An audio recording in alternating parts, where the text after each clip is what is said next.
Alright, thank you very much again for watching this video.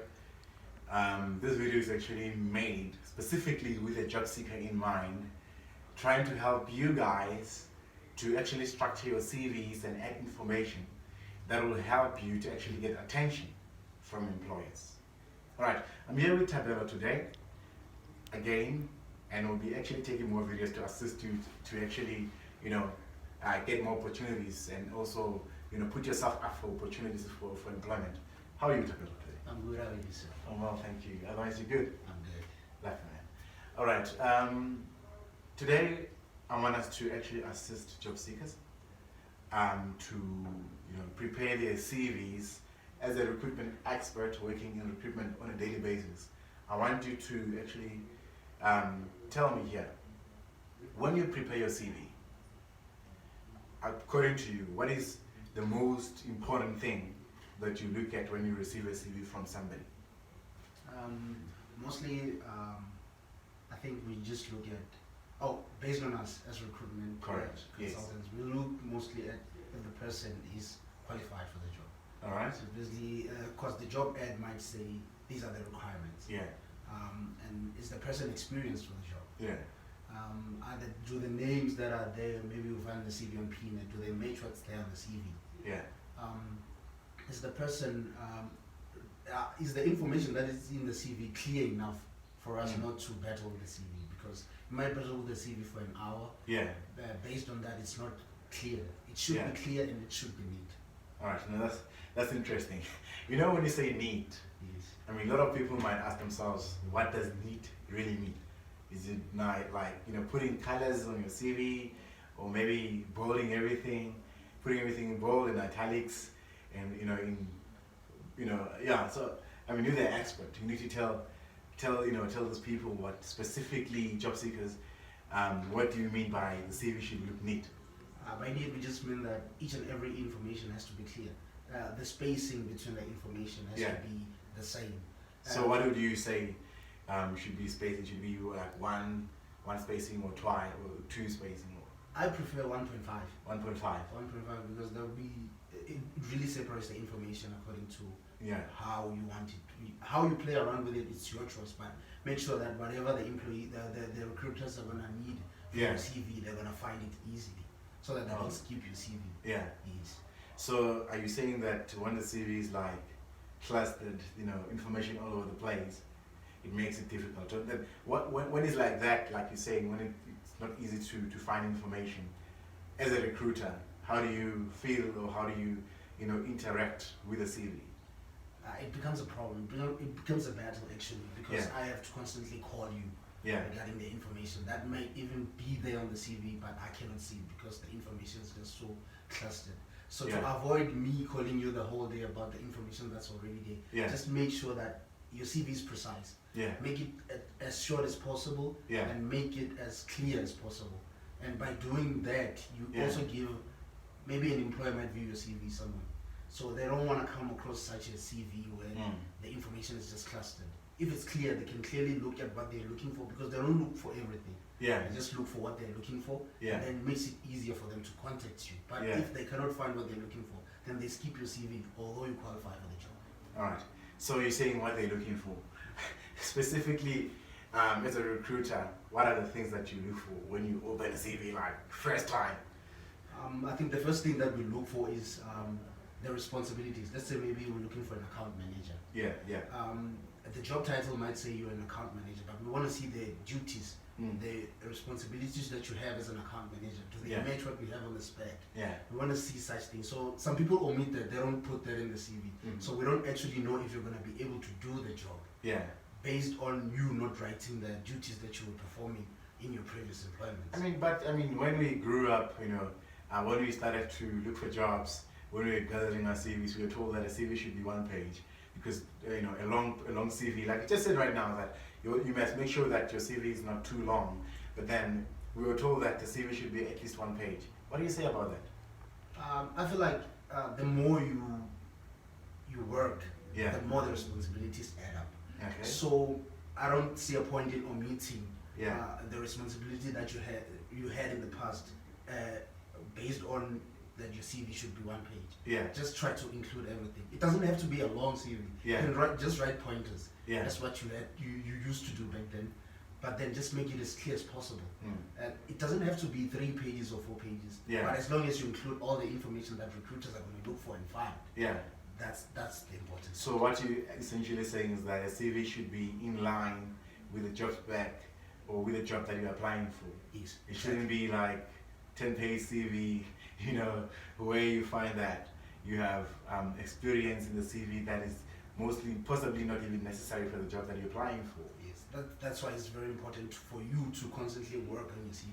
Yeah. If I'm applying for a position in this company, Yeah. It might, the responsibilities that they put up might not necessarily be the same with what company B might offer. Yeah. So I have to constantly play around with it. I shouldn't just upload my CV on PNet and forget about it. Yeah. Because this company might not need what I put up on PNet. And instead I could lose an opportunity because of what I put up on PNet. Yeah. So you have to constantly work on your CV. Like a project, if you have to apply for this job, make it relatable to that job or to that spec as much as possible. So I mean, today you get people lying about their CVs. Yes. So, do you believe that maybe there's? But anyways, let's leave that. Okay. Let's talk specifically to the CV itself. Yes. We'll get to that, you know, in the next video. You know, where we'll be advising, you know, job seekers more information about, you know, this, you know, lying about your CV, lying in your CV and things like that. Yes. But now, you specify that CV should be short, but should be not short in a way that it will exclude information Yes. that is relevant to the job. Yes. But then, what other information do you look for in the CV that actually, on a daily basis, when you source for CVs or maybe look at the CVs that people submit to you, what's the information frequently that you receive that you need to have in the CV, but then you know, your job candidates and the CVs that they send you, they don't have that information? Is there any other thing maybe that you can advise the job seekers, you know, to add that is very important, you know, to the CV itself? I think with regard to work experience, Yeah. I think it's very important to include the number of years, Yeah. which also goes with the months, Yeah. because it's very important for employers Yeah. to know if you're going to stay in the company. Somebody who stayed in a company for 1 month, or like ever since they begin to work, Yeah. they need to see if you're going to stay in their company. All right. Because if I've been working 1 month all my life, Yeah. changing companies, they're not going to be able to trust me. So you should put up that information that maybe I worked at company X for 3 years, maybe Yeah. from October 2016 Yeah. and then to December 2019. All right. That should be clear, because I cannot just say from 2016 Yeah. to 2017. That could be from December to January.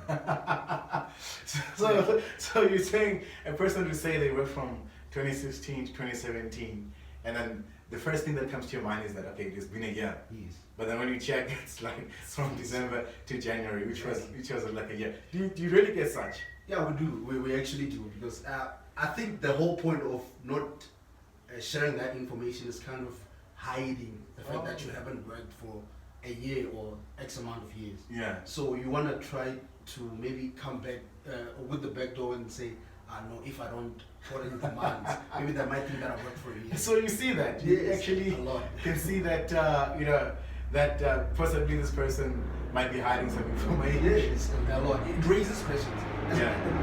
And I need to stress this even more. If as soon as I get question marks regarding your CV, Yeah. that itself, it limits your chances Oh. of me picking your CV or maybe sending it to the client. So it's a concern. You Yes. heard what Tabula said. When you add information to your CV, make sure that you don't hide anything. Yes. Because if you hide something, he will find out and investigate and find out. And if he finds out and see that possibly you've been dishonest in your CV, which is something we're going to talk about in the next video that we're going to post next week. So it will become a problem, and then raising concerns, meaning that you might not be, you know, the employer or the recruiter might not trust your, you know, the information that you provided, which limits your chances. That's true. Yeah. That's very true. And also make sure that you always put in the most recent experience first. Oh yeah, yeah. Because you yeah. can't put something that you did in 2003 first, because that itself makes it a job for me to look Yeah. at. Because I might just look and say, oh, you last worked in 2003. Okay, but then, don't you think that maybe we limit? Let's say that the current job that I'm applying for now Yes. is a job of a sales manager, for example, or Yes. sales consultant, Yes. whatever job I'll even say, right?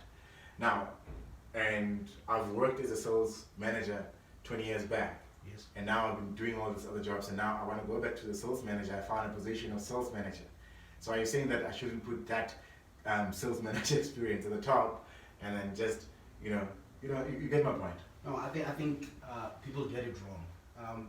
Let's say maybe you lost the sales manager position back in 2016, Yeah, and then after that you got a job completely different from inside.